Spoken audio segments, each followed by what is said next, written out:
శివుడు తన కాంతితో వేల సూర్యులలాగా ప్రకాశిస్తున్నాడు. శూలం ధరించి ఉన్నాడు. ఆయన తలపై జటలు ఉన్నాయి. ఆయన నారలు, చర్మము, వస్త్రాలు ధరించి ఉన్నాడు. ఆయన తెల్లని రంగుతో శోభిస్తూ ఉన్నాడు. ఆ దేవదేవుడు సహస్ర నయనాలతోనూ మహా తేజస్సుతోనూ చిత్రమైన శరీరంతోనూ పార్వతీదేవితోనూ వెలిగిపోతున్నటువంటి భూతగణాలతోనూ కలిసి ఉన్నాడు. ఆయన ముందు గీతా వాద్యధ్వనులతో కూడినటువంటి హాస్య, లాస్యము, నృత్యము ప్రదర్శించబడుతోంది. ప్రమథగణం గంతులు వేస్తున్నారు, దుముకుతున్నారు. అందరూ గట్టిగా శివుణ్ణి కీర్తిస్తున్నారు. పవిత్రమైన సుగంధ ద్రవ్యాలతో శివుణ్ణి పూజిస్తున్నారు. మహర్షులు దివ్య స్తోత్రాలతో శివుణ్ణి స్తుతిస్తున్నారు. శ్రీకృష్ణుడు శివుణ్ణి చూడగానే అర్జునుడితో కలిసి శిరస్సు నేలకు వంచి నమస్కారం చేశాడు. సనాతనుడు పరబ్రహ్మమైన శివుణ్ణి స్తుతించాడు. శివుడు లోకానికి ఆది కారణుడు, విశ్వకర్మ అజుడు, ఈశానుడు, అవ్యయుడు, మనస్సు పుట్టుకకు మూలకారకుడు, ఆకాశవాయు రూపుడు అయి ఉన్నాడు. కాంతులకు నిలయుడు, జలధారలను, పరాప్రకృతిని, భూమిని సృష్టిస్తాడు. దేవదానవ యక్ష మానవులకు కారణుడై ఉన్నాడు. యోగులన్నిటికీ పరమస్థానమై ఉన్నాడు. బ్రహ్మవేత్తలకు ప్రత్యక్ష నిధి అయి ఉన్నాడు. చరాచరాలను సృష్టించి సంహరిస్తాడు. ఇంద్రసూర్యుల యొక్క ఐశ్వర్య ప్రతాప గుణాలను ప్రకటిస్తాడు. మహాశివుడు కాలుడు వంటి కోపం గలవాడు. ఆయనకు శ్రీకృష్ణుడు వాక్కు, మనస్సు, బుద్ధి, కర్మలతో నమస్కారం చేశాడు. నమశివాయ, నమశివాయ. శివుడు ఆత్మకారకుడు. ఆ శివుణ్ణి సూక్ష్మమైన ఆధ్యాత్మ పదవి కోరుకునే విద్వాంసులు పొందుతారు. అందరూ పొందలేరు శివుణ్ణి. ఆ శివుణ్ణి కృష్ణార్జునుడు శరణు పొందారు. అర్జునుడు దేవదేవుడైన శివుణ్ణి సమస్త భూతాలకు ఆది కారణుడిగా, భూత భవిష్యత్తు వర్తమాన జగత్ ఉత్పత్తి కారకుడిగా గ్రహించాడు. ఆయనకు మళ్ళీ మళ్ళీ నమస్కారం చేశాడు. అప్పుడు శివుడు ఆ నరనారాయణులిద్దరినీ చూసి ఎంతో సంతోషించాడు. చిరునవ్వుతో వారితో ఇలా అన్నాడు: ఓ నరశ్రేష్ఠులారా, మీకు స్వాగతం. లేవండి, మీ కష్టం తొలుగుతుంది. మీ మనసులోని కోరికను చెప్పండి. మీరు ఏ పని మీద ఇక్కడికి వచ్చారు? నేను మీ కోరిక తీరుస్తాను, మీకు మేలు కలుగుతుంది, కోరుకోండి అన్నాడు. అప్పుడు ఆ మాటలు విని కృష్ణార్జునుడు ఇద్దరూ శివుడి ఎదుట నిలబడ్డారు. చేతులు జోడించి భక్తితో దివ్య స్తోత్రాలతో శివుణ్ణి ఇలా స్తుతించారు. నమో భవాయ సర్వాయ, నమో భవాయ శర్వాయ, రుద్రాయ వరదాయ చ, రుద్రాయ వరదాయ చ, పశూనాం పతయే నిత్యం, పశూనాం పతయే నిత్యం, ఉగ్రాయ చ కపర్దినే, ఉగ్రాయ చ కపర్దినే. శర్వుడికి, రుద్రుడికి, భవుడికి, వరదుడికి, పశుపతికి, ఉగ్రుడికి, కపర్దుడికి ఎల్లప్పుడూ నమస్కారము. మహాదేవాయ భీమాయ, మహాదేవాయ భీమాయ, త్ర్యంబకాయ చ శాంతయే, త్ర్యంబకాయ చ శాంతయే, ఈశానాయ మఖఘ్నాయ, ఈశానాయ మఖఘ్నాయ, నమో స్పందక ఘాతినే. మహాదేవుడికి, భీముడికి, త్ర్యంబకుడికి, శాంతకుడికి, ఈశానుడికి, మఖధ్వంసికి, అందకాంతుడికి నమస్కారం. కుమార గురవే తుభ్యం, నీలగ్రీవాయ వేదసే, నీలగ్రీవాయ వేదసే, పినాకినే హవిష్యాయ, పినాకినే హవిష్యాయ, సత్యాయ విభవే సదా, సత్యాయ విభవే సదా. కుమారుడి తండ్రికి, నీలగ్రీవుడికి, బ్రహ్మకు, పినాకధారికి, హవిష్యుడికి, సత్యుడికి, విభువుకు నమస్కారము. లోహితాయ చ ధూమ్రాయ, లోహితాయ చ ధూమ్రాయ, వ్యాధాయాన పరాజితే, వ్యాధాయాన పరాజితే, నిత్యనీలశిఖండాయ, నిత్యనీలశిఖండాయ, శూలినే దివ్యచక్షుషే, శూలినే దివ్యచక్షుషే, హంత్రే గోప్త్రే త్రినేత్రాయ, హంత్రే గోప్త్రే త్రినేత్రాయ, వ్యాధాయ వసురేతసే, వ్యాధాయ వసురేతసే, అచింత్యాయాంబికా భర్త్రే, అచింత్యాయాంబికా భర్త్రే, సర్వదేవ స్తుతాయ చ, సర్వదేవ స్తుతాయ చ, వృషధ్వజాయ ముండాయ, వృషధ్వజాయ ముండాయ,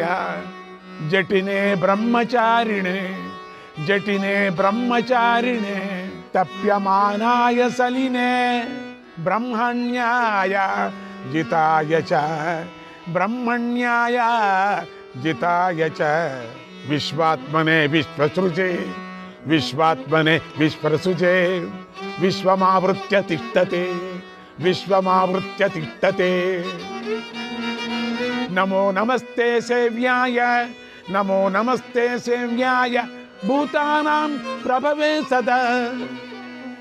లోహితాక్షుడికి, ధూమ్రవర్ణుడికి, వ్యాధరూపధరుడికి, అనపరాజితుడికి, నిత్యము నల్లని కేశాలు కలవాడికి నమస్కారం.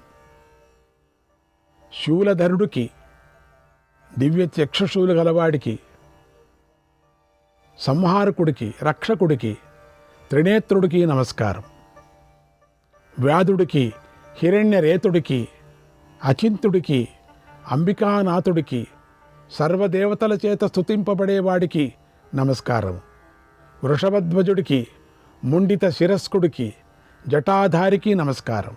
బ్రహ్మచారికి, తపింపజేసేవాడికి, సలిల రూపుడికి, బ్రాహ్మణ్యుడికి, అజితుడికి, విశ్వాత్మకు, విశ్వస్రష్టకు నమస్కారం. విశ్వాన్ని ఆవరించి ఉన్నవాడికి, సేవింపదగినవాడికి, ప్రాణుల ఉత్పత్తికి కారణకుడైన వాడికి నమస్కారము. బ్రహ్మవక్త్రాయ సర్వాయ, బ్రహ్మవక్త్రాయ సర్వాయ, శంకరాయ శివాయ చ, శంకరాయ శివాయ చ, నమోస్తు వాచస్పతయే, నమోస్తు వాచస్పతయే, ప్రజానాం పతయే నమః, ప్రజానాం పతయే నమః. విప్రులకు, ముఖరూపంగా కలవాడికి, సర్వరూపుడికి, శుభకరుడికి, మంగళకరుడికి, వాచస్పతికి నమస్కారము. ప్రజాపతికి నమస్కారము. నమో విశ్వస్య పతయే, నమో విశ్వస్య పతయే, మహతాం పతయే నమః, మహతాం పతయే నమః, నమః సహస్రశిరసే, నమః సహస్రశిరసే, సహస్రభుజ మృత్యవే, సహస్రనేత్ర పాదాయ, సహస్రనేత్ర పాదాయ, నమో సంఖ్యేయ కర్మణే, నమో సంఖ్యేయ కర్మణే. విశ్వపతికి నమస్కారము. మహాత్ములకు, పాలించేవాడికి నమస్కారము. సహస్ర శీర్షుడికి, సహస్రభుజుడైన మృత్యు స్వరూపుడికి నమస్కారము. సహస్ర నేత్రాలు, పాదాలు గలవాడికి నమస్కారము. అసంఖ్యాకరమైన కర్మలు చేసేవాడికి నమస్కారములు. నమో హిరణ్యవర్ణాయ, హిరణ్యకవచాయ చ, నమో హిరణ్యవర్ణాయ, హిరణ్యకవచాయ చ, భక్తానుకంపినే నిత్యం, భక్తానుకంపినే నిత్యం, సిద్ధ్యంతాం నో వరహ ప్రభు, సిద్ధ్యంతాం నో వరహ ప్రభు. ప్రభు హిరణ్యవరునికి, హిరణ్య కవచుడికి, భక్తులపై కృపగలవాడికి నిత్యము నమస్కారము. ప్రభువు మా కోరిక సిద్ధించుగాక అని ఇలా అర్జునుడితో కలిసి శ్రీకృష్ణుడు శివుణ్ణి స్తుతించాడు. పాశుపతాన్ని పొందటం కోసం శివుణ్ణి ప్రసన్నం చేసుకున్నాడు అని అన్నాడు సంజయుడు. శ్రీకృష్ణాయ పరమాత్మనే నమః. 81వ అధ్యాయం. సంజయుడు ధృతరాష్ట్రుకి ఇలా చెప్పాడు: ఓ మహారాజా, అర్జునుడు ఎంతో సంతోషించాడు. చేతులు జోడించి శివుడికి నమస్కారం చేశాడు. అప్పుడు నిత్య పూజలో రాత్రి సమయంలో శ్రద్ధగా కృష్ణుడికి సమర్పించిన గంధము పుష్పాలు శివుడి సమీపంలో ఉండటాన్ని చూశాడు. ఆశ్చర్యపోయాడు. అప్పుడు మనస్సులోనే కృష్ణుణ్ణి శివుణ్ణి పూజించాడు. ఇద్దరూ ఒకటే. ఓ దేవా, నేను దివ్యాస్త్రాన్ని కోరుకుంటున్నాను అన్నాడు. ఆ మాట విని శివుడు నవ్వుతూ కృష్ణార్జునులతో ఇలా అన్నాడు: ఓ నరశ్రేష్ఠులారా, మీకు స్వాగతం. మీ మనస్సులోని కోరిక తెలిసింది. మీరిక్కడికి ఎందుకు వచ్చారో తెలుసు. దాన్ని మీకు అనుగ్రహిస్తున్నాను. మీరు శత్రువులను వధించే వీరులు. ఇక్కడికి దగ్గరలోనే ఒక దివ్యమైన అమృత సరస్సు ఉంది. ఆ సరస్సులో నా దివ్య ధనస్సు బాణం ఉన్నాయి. వాటితోనే పూర్వం సురాసురులను అందరినీ యుద్ధంలో జయించాను. ఓ కృష్ణార్జునురాలా, మీరిద్దరూ ఆ బాణాన్ని, ఉత్తమమైనటువంటి ధనస్సును తీసుకొని రండి అన్నాడు. అప్పుడు కృష్ణార్జునుడు అలాగే అని దేవతలతో కలిసి బయలుదేరి దివ్య సరస్సు వద్దకు వెళ్ళారు. అక్కడ నీటి అడుగున ఒక భయంకరమైన సర్పం ఉంది. అది సూర్యమండలంలాగా వెలిగిపోతుంది. దాన్ని వారు చూశారు. అది తన 1000 పడగలతో ఎంతో దూరం వరకు నిప్పులు కక్కుతోంది. అలాగే అగ్ని తేజస్సుతో ఉన్న మరొక శ్రేష్టమైన సర్పాన్ని కూడా వారు చూశారు. అప్పుడు కృష్ణుడు ఆచమనం చేసి చేతులు జోడించి శివుడికి నమస్కరిస్తూ ఆ సర్పాల వద్దకు అర్జునుడితో కలిసి వెళ్ళాడు. వారు శతరుద్రీయాన్ని పఠిస్తూ వెళ్ళి శివుడికి త్రికరణ శుద్ధిగా నమస్కారం చేశారు. అప్పుడు శివుడి మహిమ వల్ల ఆ మహాసర్పాలు 2 తమ రూపాన్ని విడిచిపెట్టేశాయి. శత్రువులను సంహరించే ధనుర్బాణాలుగా మారిపోయాయి. దానికి ఆ మహాత్ములిద్దరూ ఎంతో ఆనందించారు. ఆ ధనుర్బాణాలను తీసుకొని తిరిగి వచ్చి శివుడికిచ్చారు. అప్పుడు శివుడి వద్ద పింగాక్షుడు అనే ఒక బ్రహ్మచారి ఉన్నాడు. అతడు ఏకాగ్రచిత్తుడు, నిశ్చలమైన మనస్సు కలవాడు. అతడు ఆ ఉత్తమ ధనస్సును పట్టుకొని బాణాన్ని ఎక్కిపెట్టాడు. అతడు పిడికిలతో ధనస్సును పట్టుకోవటాన్ని, నారిని సారించటాన్ని అర్జునుడు చూశాడు. ఆ సమయంలో అర్జునుడు శివుడు చెప్పిన మంత్రాన్ని విని మనస్సులో గ్రహించాడు.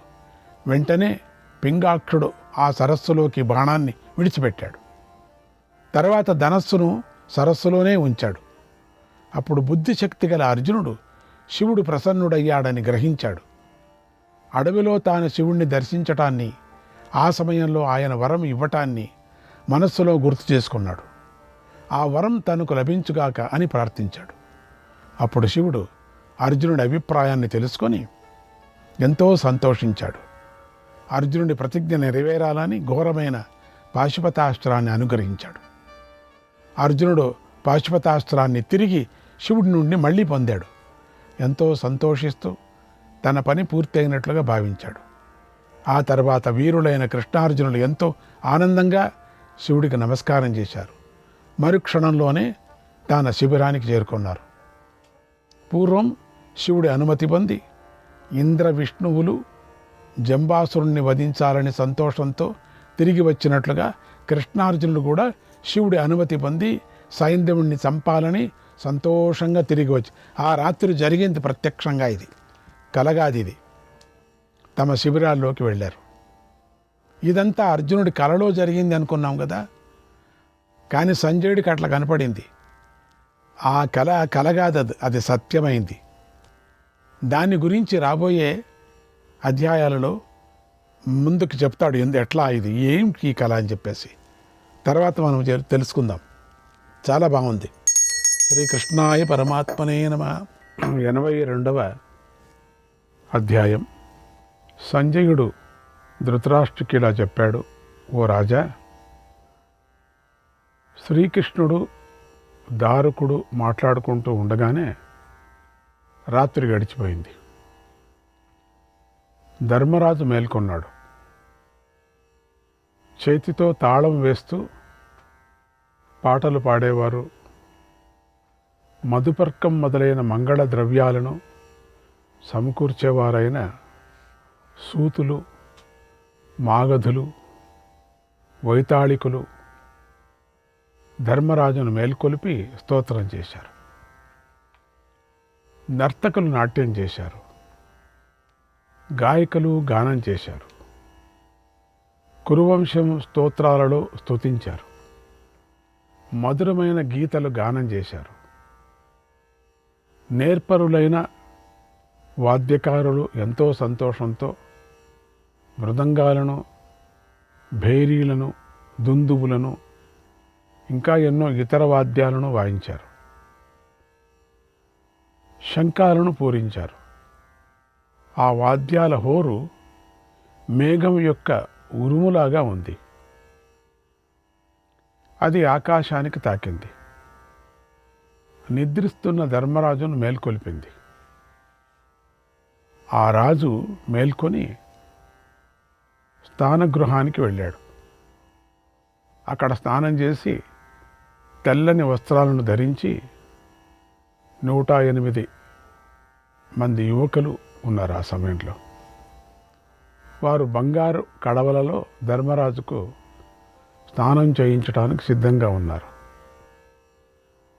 ధర్మరాజు వస్త్రాన్ని ధరించి ఉన్నతాసనం మీద కూర్చున్నాడు. చందనం కలిపిన నీటితో స్నానం చేయసాగాడు. అప్పుడు బలవంతులు, నేర్పరులైన వారు కషాయ చూర్ణాన్ని ధర్మరాజు శరీరానికి పూశారు. ధర్మరాజు సువాసనా ద్రవ్యాలతో గమగమలాడుతున్నటువంటి నీటిలో స్నానం చేశాడు. తడి ఆరాలని తెల్లని పలుచని వస్త్రంతో తలపాగాను తలపై ధరించాడు. తర్వాత తన శరీరానికి హరిచందనాన్ని పూసుకున్నాడు. కొత్త వస్త్రాలు, పూలమాలలు ధరించాడు. నమస్కారం చేస్తూ తూర్పు తిరిగి నిలబడ్డాడు. ధర్మరాజు సత్పురుషుల మార్గాన్ని అనుసరిస్తాడు. అందుచేత ధర్మరాజు గాయత్రీ మంత్ర జపాన్ని చేశాడు. తర్వాత పవిత్రాలతో కూడిన సమిధులతో అగ్నిదేవుణ్ణి పూజించాడు. అగ్నిగృహం నుండి బయటకు వచ్చాడు. 2వ ద్వారం దాటి వృద్ధులు, వేదవేత్తలైన బ్రాహ్మణులను దర్శించాడు. వారందరూ జితేంద్రియులు, వేదాధ్యయనం చేసినవారు, అవభృత స్నానం చేసినవారు, సూర్యుడిని ఉపాసించిన వారు. వారు 1000 మంది ఉండగా వారికి అనుచరులు 1000 మంది ఉన్నారు. వారు అక్షతలతోనూ పూలతోనూ శుభం పలికారు. వారికి ధర్మరాజు తేనె, నెయ్యి, మంగళ ద్రవ్యాలతో పాటు ఒక్కొక్క బంగారు పతకం ఇచ్చాడు. తర్వాత ధర్మరాజు వారికి బాగా అలంకరించిన 100 గుర్రాలు, వస్త్రాలు, కోరినంత దక్షిణ ఇచ్చాడు.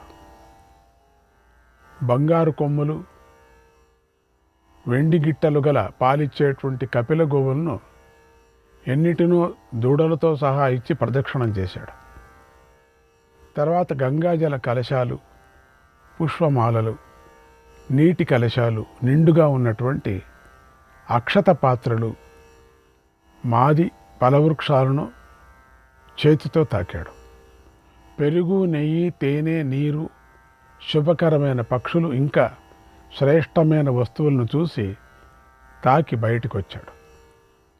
అక్కడ ఉన్న సేవకులు ధర్మరాజుకు ఒక ఆసనాన్ని ఏర్పాటు చేశారు. దానిపై గల దిండుకు ముక్త వైడూర్యాలు తాపడం చేసి ఉన్నాయి. దానిపై అమూల్యమైన దుప్పటిని పరిచి ఉంచి, ఆ ఆసనం దివ్యమైనది. అది విశ్వకర్మ చేత నిర్మించబడింది.